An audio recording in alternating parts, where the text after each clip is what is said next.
புள்ளிமான் ஒன்று தண்ணீர் குடிப்பதற்காக ஏரிக்கு சென்றது. அங்கே தண்ணீரில் மிதந்து தத்தளித்துக் கொண்டிருந்த கட்டெறும்பை கண்டது. கட்டெறும்பு புள்ளிமானை பார்த்து தன்னை காப்பாற்றும்படி கேட்டது. இறக்கப்பட்ட புள்ளிமான் தன் காலை தண்ணீரில் மிதந்த கட்டெறும்பின் அருகில் வைத்தது. கட்டெறும்பு மானின் காலில் ஏறி கரையேறியது. கரையேறிய சில நிமிடங்களுள் கட்டெறும்பு மானின் காலை கடித்தது.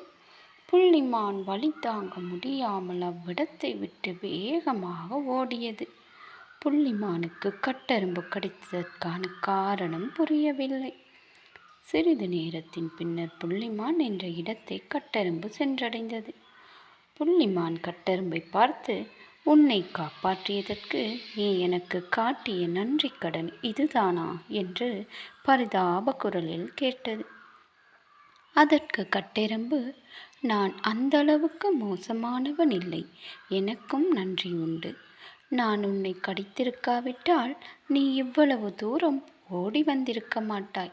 அருகிலிருந்த புதரில் மறைந்திருந்த சிறுத்தை புலி உன்னை பிடித்திருக்கும்" என்று கூறியது. புள்ளிமான் கட்டெறும்பை பார்த்து, "உன் மனதை புண்படுத்தியதற்காக மன்னித்துக்கொள். என்னை காப்பாற்றியதற்கு எனது மனமார்ந்த நன்றிகள்" என்று சோகமாக கூறியது.